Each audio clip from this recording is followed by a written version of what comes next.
The moment I realized my wife's baby wasn't mine, shocking cheating exposed. The moment I saw the baby, something inside me twisted.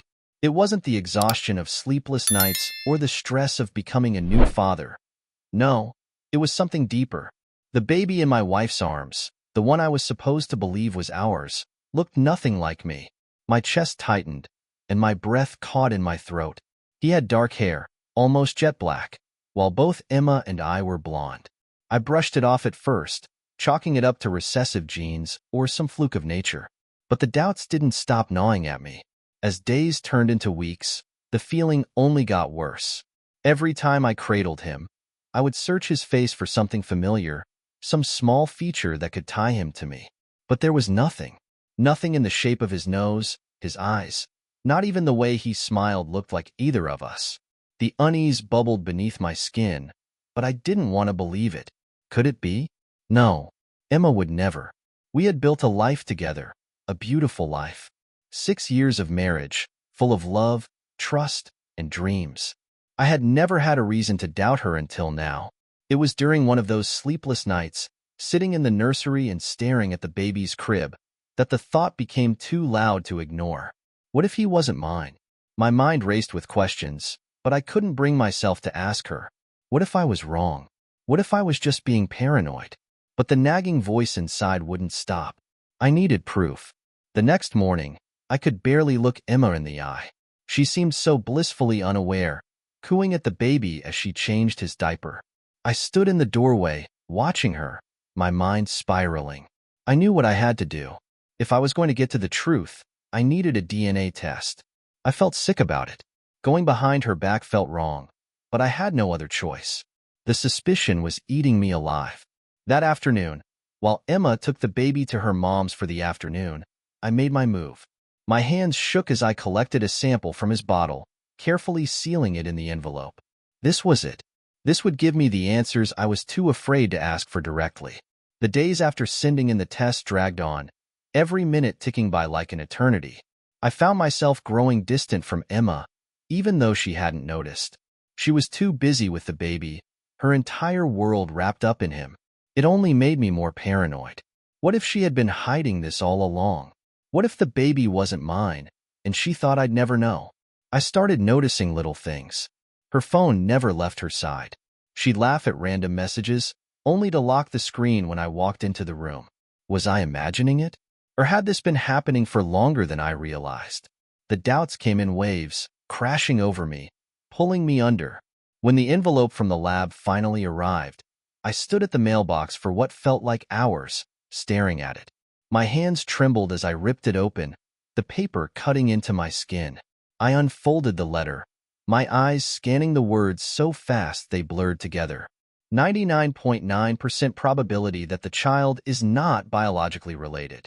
Everything froze. The world around me fell silent, my mind refusing to process what I had just read. The child, our child, wasn't mine. I stumbled backward, my knees weak, my heart thudding so hard in my chest I thought I might pass out. The truth had hit me like a freight train. Emma had cheated. She had lied, and now I was raising someone else's child. The room spun around me as I sat down on the porch steps, gripping the letter in my hand. My chest felt like it was caving in, my breath shallow. How had this happened? How had my life fallen apart so quickly? I loved Emma. I trusted her with everything. And yet, here I was, staring at undeniable proof that the baby I thought was mine wasn't. I could hear the sound of Emma's car pulling into the driveway. Panic shot through me like a lightning bolt. What was I going to do? Confront her now? The thought of it made me sick to my stomach. I couldn't even look at her, let alone accuse her of something this massive. She got out of the car, smiling as she carried the baby in her arms, blissfully unaware of the storm brewing inside me. "Hey, babe," she said, her voice light and happy. "Mom sends her love. We had such a good day." I forced a smile, but it felt like my face might crack under the pressure. "That's nice," I mumbled, shoving the letter into my pocket. "I've got a bit of a headache. I think I'll just lie down for a bit." "Okay," she replied, looking at me with concern.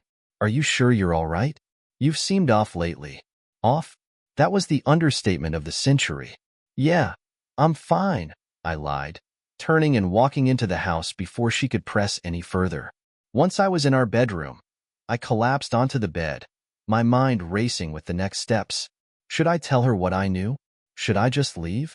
The thought of walking away from everything, from my home, my marriage, my life, felt impossible. But the idea of staying and pretending like nothing had happened, I wasn't sure I could do that either. I lay there for hours, staring at the ceiling, replaying every moment of our relationship. How long had she been lying to me? Was this a one-time thing, or had it been going on for years? The questions were endless, and I had no answers. That night, as I lay next to her, feeling the weight of her body next to mine, I couldn't help but feel like I was suffocating. She was the same woman I had loved for years, but now she felt like a stranger.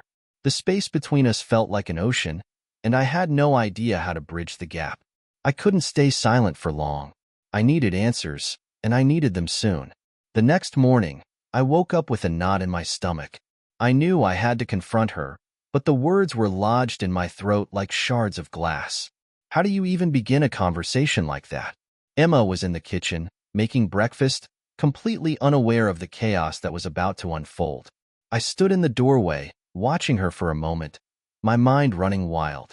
She looked so normal, like nothing had changed, but everything had changed. I cleared my throat, and she looked up, smiling. "Morning, love.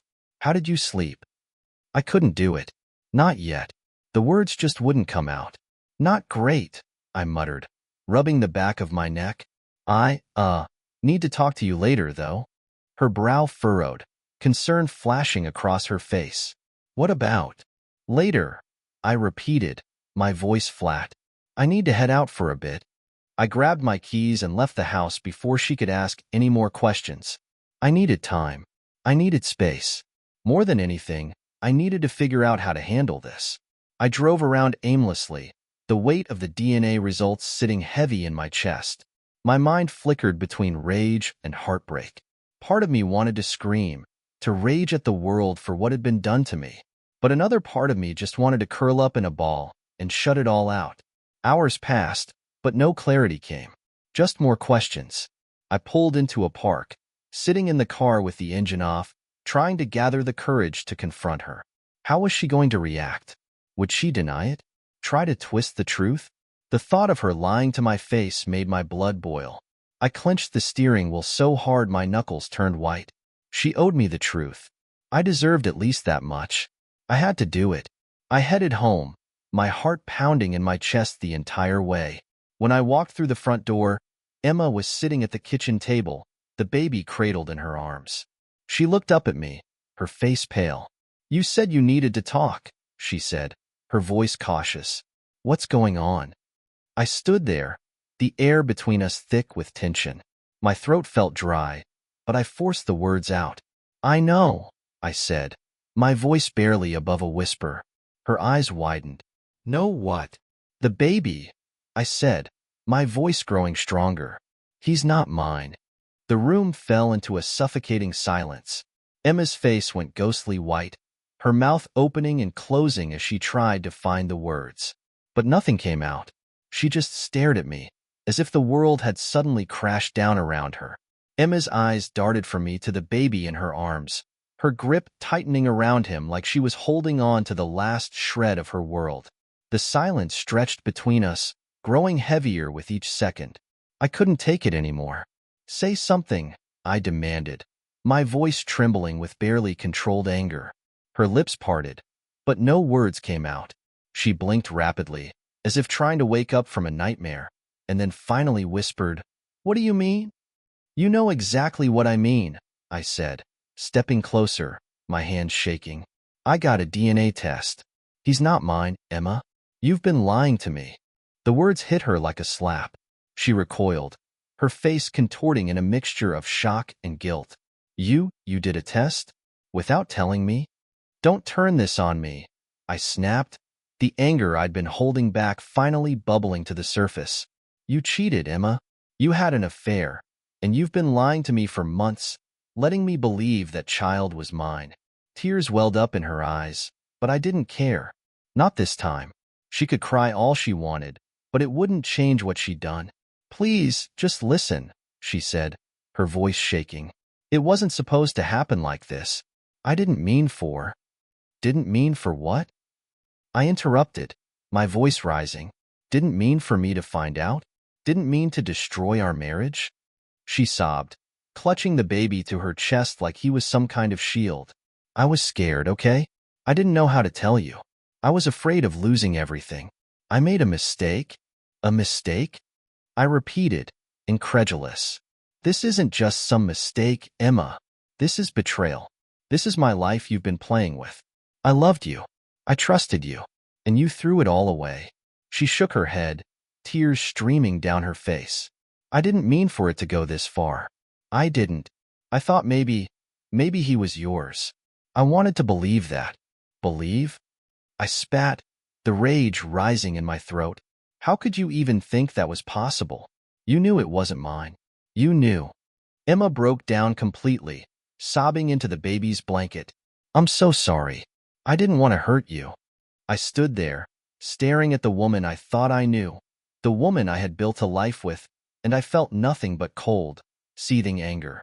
Her apology felt hollow, meaningless. There was no going back from this, no way to fix what she'd done. "I don't know who you are anymore," I said quietly, my voice hollow. "But I do know one thing. I'm done." Her head snapped up, her tear-streaked face twisted in desperation. "No, please don't say that. We can fix this. We can. Fix this." I laughed bitterly, shaking my head.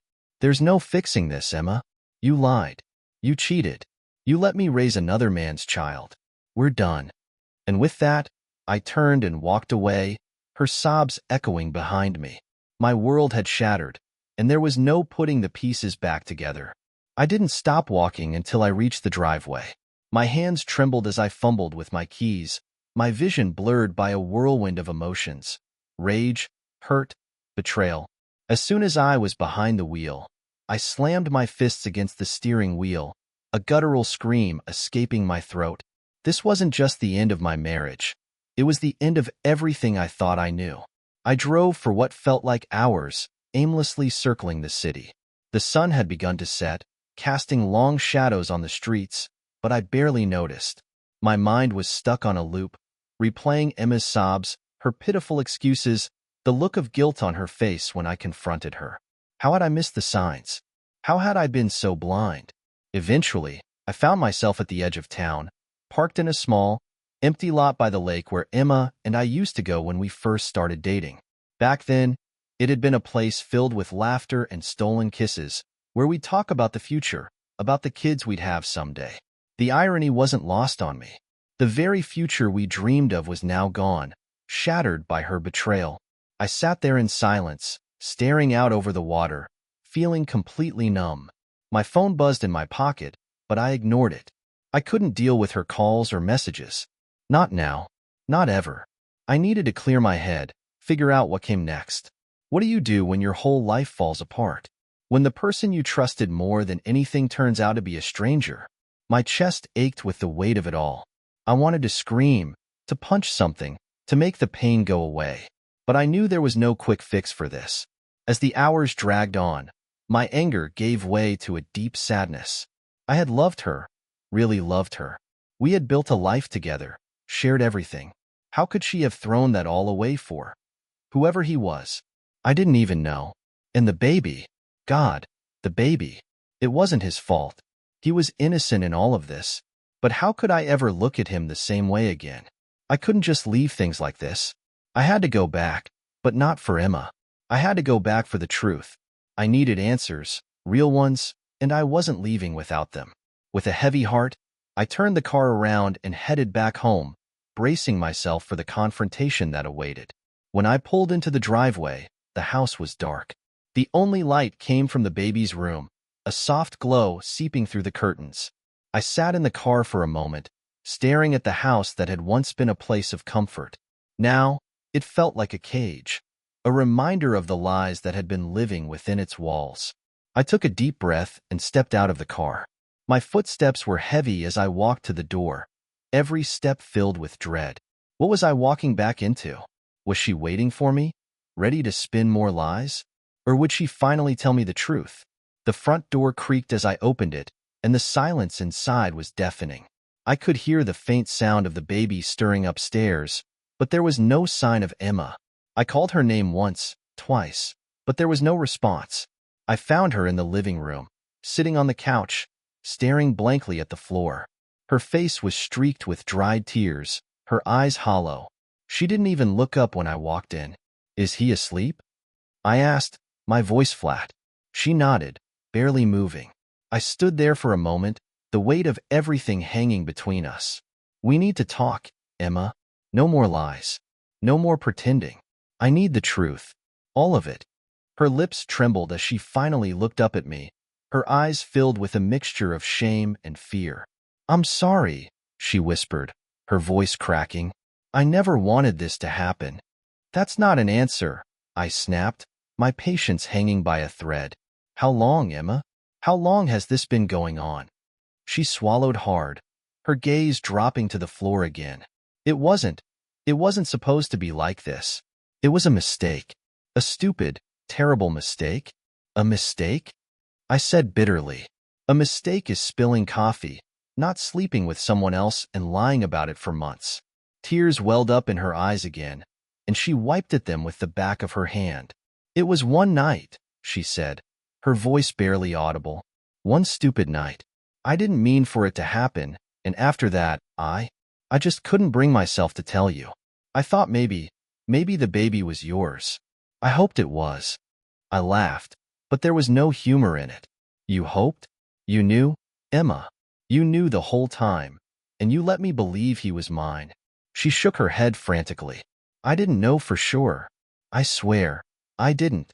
And by the time I found out, I couldn't tell you. I didn't want to lose you." "Well, congratulations," I said coldly. "You just did." Her sobs filled the room, but I stood there, numb to it all. I wasn't here for her tears. I wasn't here to comfort her. She had made her choice, and now she had to live with it. "So who is he?" I asked, my voice sharp. "Who's the father?" Emma hesitated, her face paling as she opened her mouth to speak. It was just someone I met at a work party. I don't even know him that well. It was a one-time thing, I swear." I stared at her, my chest tight with a mix of disbelief and disgust. "You threw away our marriage for someone you barely know? For a one-night stand?" She nodded, tears streaming down her face. "I'm so sorry. I'm so sorry. I never wanted this." I didn't want to hear anymore. The truth had finally come out, and it felt like a knife twisting in my gut. I turned to leave, my mind already made up. "I'm filing for divorce," I said, my voice cold and final. "You can stay here with him, but we're done." And with that, I walked out, the sound of her sobs echoing in the hallway behind me. The door slammed behind me, and I stood on the porch, breathing hard, trying to steady the storm raging inside me. My head was spinning, but the decision I just made felt like the only option. There was no saving this marriage. Emma had destroyed everything we built. Every laugh, every kiss, every promise, gone. All of it, a lie. I paced back and forth on the front lawn, my fists clenched at my sides, trying to calm down. What now? Where was I supposed to go from here? My life had just unraveled in the span of an hour, and I wasn't sure how to pick up the pieces. The baby. A wave of emotion crashed over me as I thought about him. He was innocent in all of this, a victim of her lies just as much as I was. How could I walk away from him? How could I just leave, knowing that the baby I'd held, fed, and cared for over these last months wasn't mine? But at the same time, how could I stay? I was lost in my thoughts when my phone buzzed in my pocket. I pulled it out and saw a text from my best friend, Matt, asking how things were going. I hesitated, not sure if I wanted to drag him into this mess, but I needed to talk to someone. My fingers moved before my brain could catch up, typing out a simple message. "It's over. Emma cheated, and the baby isn't mine." I hit send, my heart pounding in my chest. Within seconds, my phone rang. "Hey, man." Matt's voice came through the phone, laced with concern. "What the hell is going on? Are you okay?" I let out a long breath, staring up at the sky as I spoke. "I'm not sure. I don't even know what to feel right now. Jesus. I'm so sorry. I had no idea. What can I do? Do you need me to come over? No, I said quickly. I don't want to be there. I can't even look at her right now. There was a pause on the other end. Do you have somewhere to go? I didn't, but I wasn't ready to admit that. I'll figure something out. Don't worry about it, Matt said firmly. You're staying with me. Pack a bag. Come over. You shouldn't be alone right now. I swallowed hard, the lump in my throat growing. Thanks, man. I'll be there soon. After I hung up, I went back inside as quietly as I could. Emma was still in the living room, her sobs now softer, but I avoided her. I headed upstairs to the bedroom, grabbing a duffel bag and stuffing it with clothes and anything else I thought I'd need for a few days. My movements were mechanical, my mind too numb to process what was happening. I wasn't leaving forever. Not yet, but I needed space. I needed time to think. As I zipped up the bag, I heard a soft cry from the nursery. The baby. I froze in place, my heart aching. He was innocent. None of this was his fault. But I couldn't be the one to raise him. I couldn't pretend anymore. I grabbed the bag and made my way downstairs, avoiding Emma's gaze as I walked past her. She didn't say anything. Maybe she knew there was nothing left to say. Before I left, I stood at the front door for a moment, my hand on the knob, feeling the weight of the decision I was making. I took a deep breath and walked out, the cool night air hitting me like a slap in the face. There was no turning back now. I drove in silence, the city lights blurring past me as I made my way to Matt's place. My thoughts were a tangled mess, my chest tightening with every mile that put more distance between me and the life I once knew. How had everything fallen apart so fast? One day I was a husband, a father.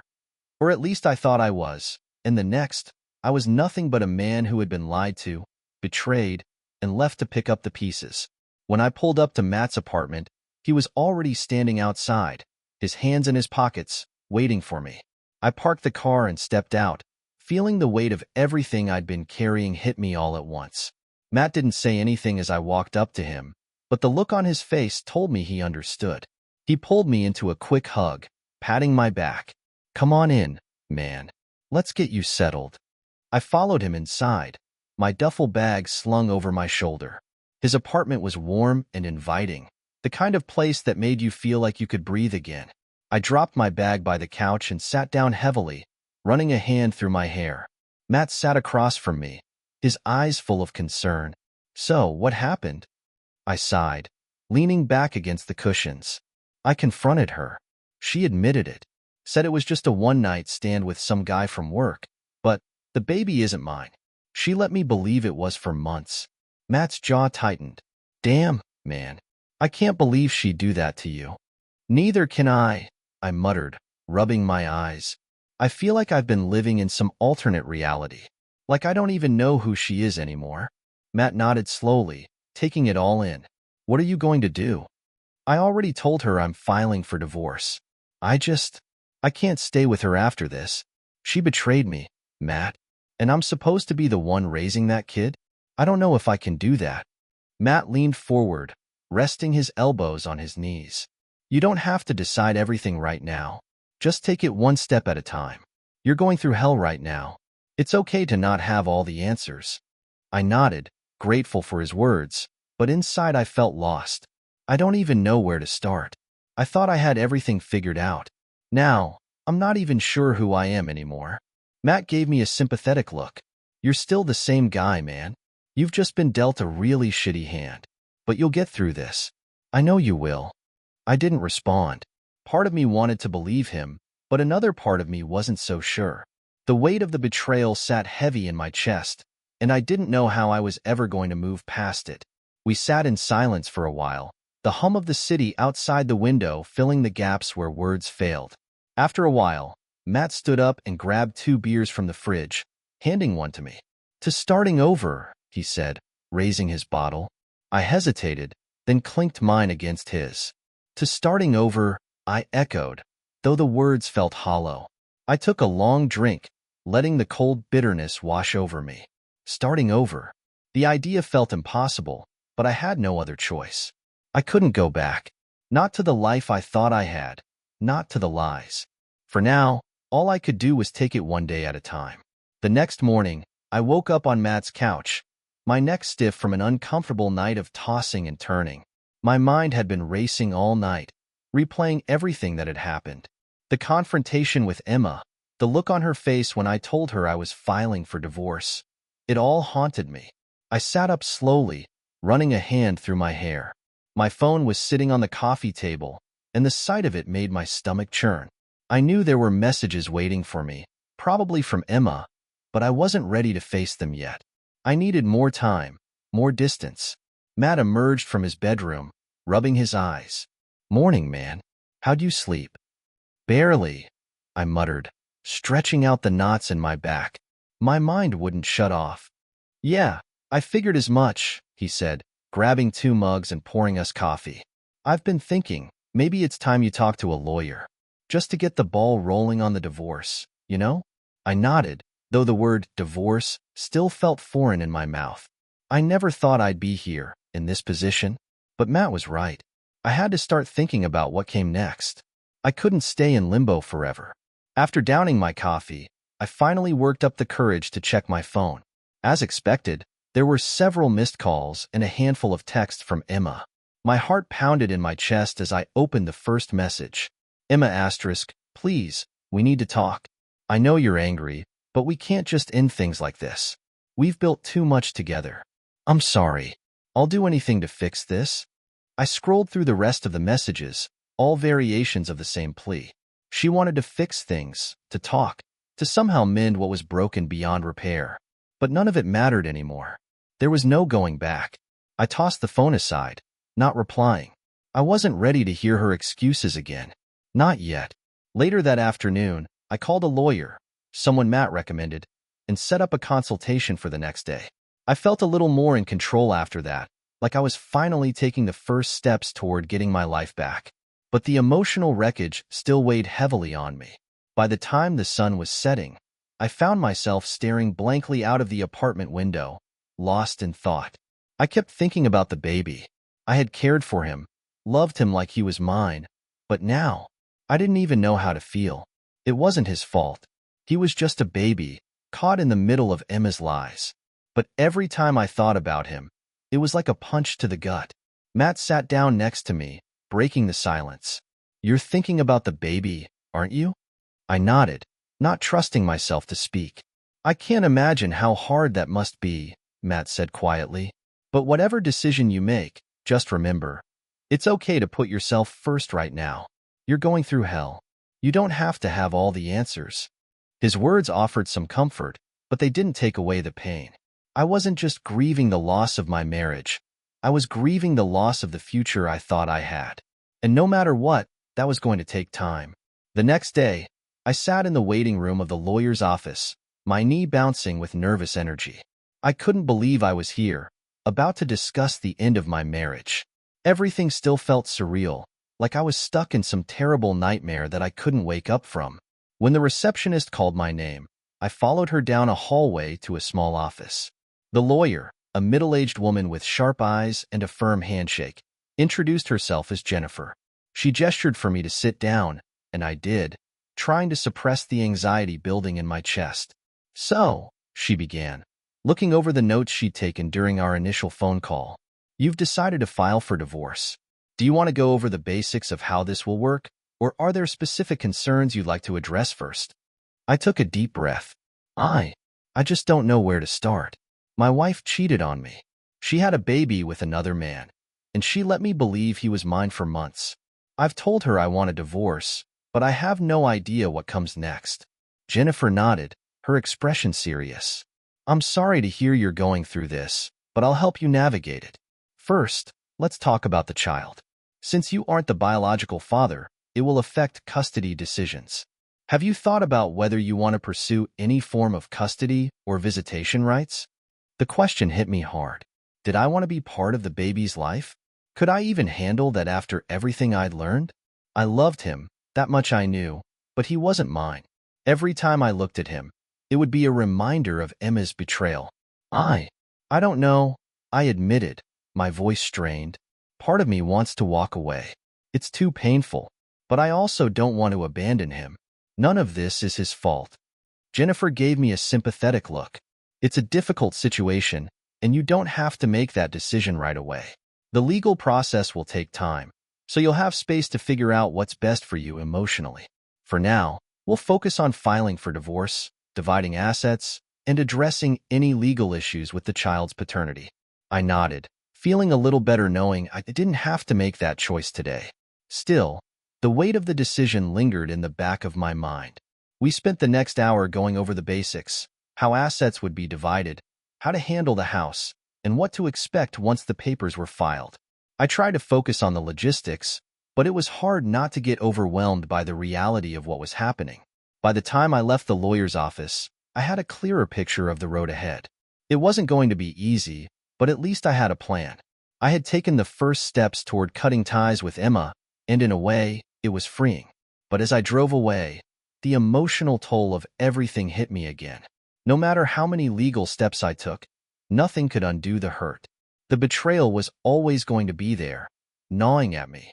When I got back to Matt's place, he was waiting for me with a pizza and a six-pack. He must have known I'd need the distraction. "So how'd it go?" he asked, handing me a beer. I shrugged, sitting down on the couch. "It went fine. I've started the process. It's hard, you know? It feels like ripping off a Band-Aid, but the wound's still bleeding." Matt nodded. "I get it, man. This is going to take time, but you'll get through it. And you don't have to do it alone." We sat in silence for a while, watching the game on TV, but my mind kept drifting back to Emma and the baby. I'd started the divorce process, but the emotional mess was far from over. Days turned into weeks, and life felt like a blur of paperwork. Meetings with lawyers, and awkward conversations with Emma. We had to discuss the practicalities, what to do with the house, how to handle our bank accounts. But every interaction with her was strained and tense. It was like talking to a stranger, someone I barely recognized. Emma, to her credit, didn't argue when I told her I wanted to sell the house. There was no way I could live there anymore, surrounded by the memories of a life that had been built on lies. She agreed to move out as soon as we found a buyer, and that was that. No tears, no pleading, just quiet resignation. I kept my distance from the baby. It was too painful to be around him, to hold him and feel that familiar connection, knowing that he wasn't really mine. But Emma sent me pictures sometimes. Him smiling, reaching for a toy, his little face lighting up with joy. And each time, it felt like a punch to the gut. I'd swipe the notifications away, trying to bury the emotions that surfaced every time I saw his face. One evening, about a month after everything had come crashing down, I sat on Matt's balcony, staring out at the city skyline. The cold air bit at my skin, but I didn't care. The numbness I'd been feeling was starting to crack, and beneath it was a storm of emotions I wasn't ready to deal with. Matt came out, pulling up a chair next to me. He cracked open a beer, handing me one, and sat in silence for a while. Finally, he spoke. "I can tell it's still eating at you." I sighed, running a hand through my hair. "Yeah, I mean, I'm moving forward, right? The divorce is in motion. I'm trying to let it go.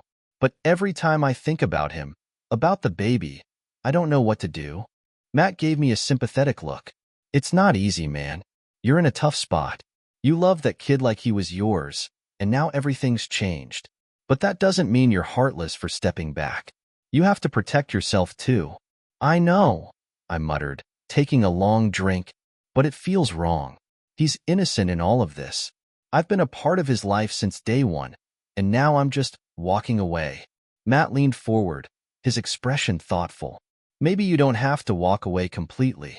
I mean, sure, he's not biologically yours, but if you still care about him, there might be a way to stay in his life without getting caught up in all the other crap with Emma." I stared at him, the idea slowly taking shape in my mind. It was complicated, messy even, but maybe there was a way. Maybe I didn't have to choose between walking away entirely and staying tied to Emma's betrayal. "I'll think about it," I said quietly, the gears in my head turning. That night, as I lay in bed, I couldn't stop thinking about the baby. Maybe Matt was right. Maybe there was a middle ground, something that wouldn't destroy me but would allow me to be there for him in some way. He didn't ask to be born into this mess, and he deserved more than to be a casualty of his mother's lies. I didn't have all the answers yet, but for the first time, I felt a glimmer of hope. Maybe there was a way forward after all, one where I could heal without completely abandoning the little boy I had once thought was mine. The decision to reach out to Emma weighed heavily on me for the next few days. I went back and forth, my emotions swinging wildly between anger, sadness, and confusion. Could I really handle being in the baby's life without being consumed by the hurt Emma caused? Would it be healthy for either of us? But I kept coming back to the same thought. It wasn't his fault. He was innocent in all of this, and I couldn't punish him for something he had no control over. After all, I had loved him like he was my own from the moment he was born. That connection didn't just disappear overnight. Finally, I sent Emma a text. We need to talk. I've been thinking about the baby. I don't know if I can just walk away completely. I stared at the phone, my stomach churning as I waited for her response. Minutes felt like hours, and when the reply finally came, my heart skipped a beat. Emma asterisk, I'd really like that. I didn't want to say anything, but I was hoping you'd still want to be a part of his life. Can we meet and talk it through? It wasn't the response I expected. Part of me thought she'd fight me on it or make it complicated, but instead, she sounded relieved. I didn't know how to feel about that, but I agreed to meet her. A few days later, we sat across from each other at a coffee shop. The tension between us was thick, and I could barely look at her without the memories of her betrayal flashing through my mind. But this wasn't about us. It was about the baby. I've been thinking, I began, staring down at the table. I don't want to be involved in your life anymore, Emma. That much is clear. But I don't think I can just cut the baby out completely. I don't know what that looks like yet, but I don't want him to grow up thinking I abandoned him. She nodded, her eyes red and tired. I understand. I was terrified you'd walk away completely. I never wanted to hurt you. I just didn't know what to do. I didn't respond. There was no point in going down that road again. What was done was done. What are you thinking? She asked carefully. How do you want to be involved? I took a deep breath. I don't know yet. I think I need time to figure it out, but I wanted to start by being honest with you. I don't want to confuse him, especially as he gets older, but I don't want to disappear either. She nodded again, looking down at her hands. I want what's best for him too. And if you need space, I get that. But I'll make sure you can see him, even if it's just from a distance at first. It was strange. For the first time in weeks, we were having a civil conversation. No tears, no shouting. Just two people trying to figure out what was best for a child who had been caught in the crossfire of our crumbling marriage. I left the coffee shop feeling lighter, but also more confused. The path ahead was still unclear, but at least there was a path. I wasn't sure what my relationship with the baby would look like moving forward, but I knew one thing. I wasn't walking away entirely. Over the next few weeks, I started visiting the baby more regularly, though I kept my distance from Emma. I'd come by after work or on weekends, spending a few hours with him, playing with toys and holding him like I used to.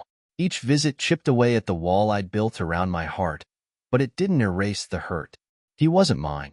That reality never changed, but I still cared about him.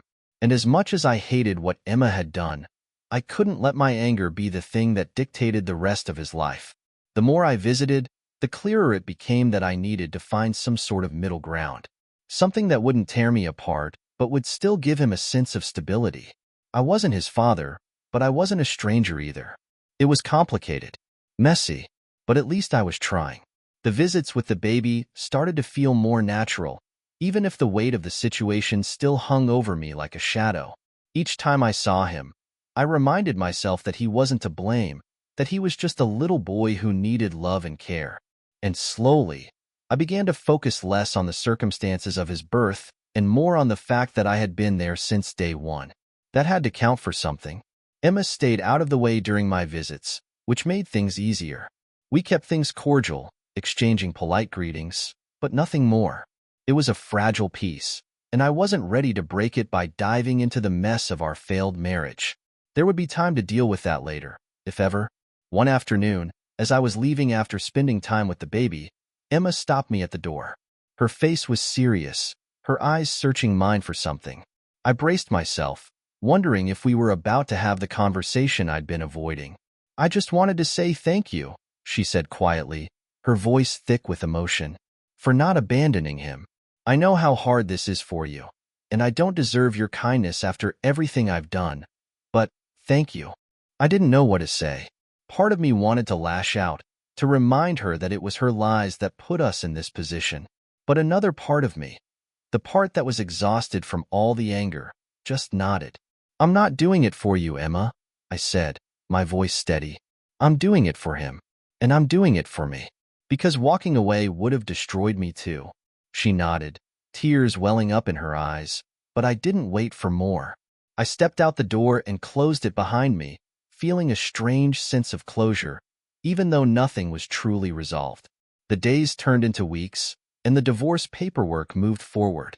I avoided looking at Emma's name on the documents too long, preferring to keep things as clinical as possible.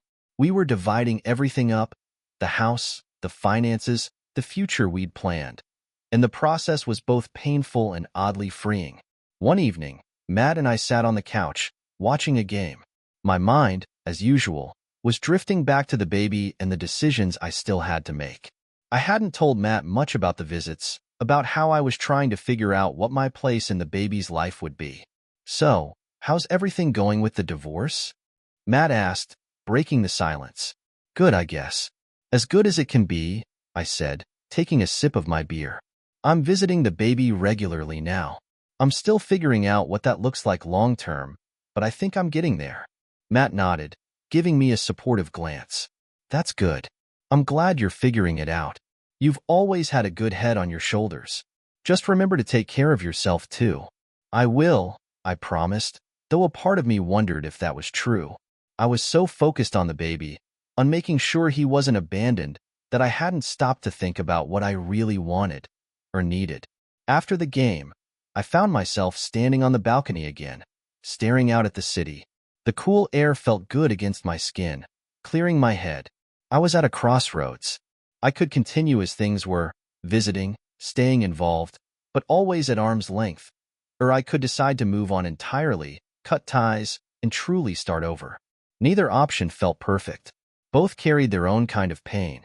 But for the first time in months, I felt like I had some control over the situation. Whatever I decided, it would be my choice. And I wasn't ready to give up on him. Not yet.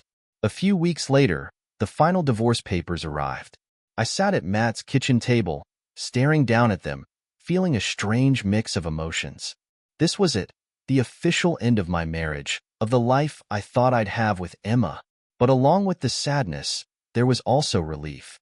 I had been dragging this weight behind me for too long, and now I could finally let it go. I signed the papers, my hand steady. It felt surreal, like I was closing a chapter one hadn't been ready to end, but one that needed to be closed nonetheless. Once I was done, I placed them in an envelope and set it aside, the heavy feeling in my chest starting to lift, even just a little. It wasn't long after that Emma and I had our final conversation. She moved out of the house, and we agreed to put it on the market. I made it clear that, apart from the baby, our communication would be minimal. I didn't want to rehash old wounds, or pretend there was any chance of fixing what had been broken. She understood. Or at least, she didn't argue. A few days later, I was visiting the baby again. As I sat on the floor with him, watching him play with his toys, I felt something shift inside me. For the first time since everything had fallen apart, I felt a sense of peace. Maybe I wasn't his biological father, but that didn't mean I couldn't be a part of his life in some way. He was still the little boy I had cared for since birth, the one who had laughed and smiled in my arms, completely unaware of the chaos around him. I didn't know what the future held for us, but I knew one thing. I wasn't going to abandon him. I couldn't. Not after everything. As I held him, he looked up at me with wide, innocent eyes, and in that moment, I realized that life was messy, complicated, and full of choices I never expected to make. But it was also full of second chances, of finding new ways to love and be loved, even in the most unexpected circumstances. When I left Emma's house that day, I didn't feel the same anger and bitterness that had been weighing me down for so long. I felt lighter.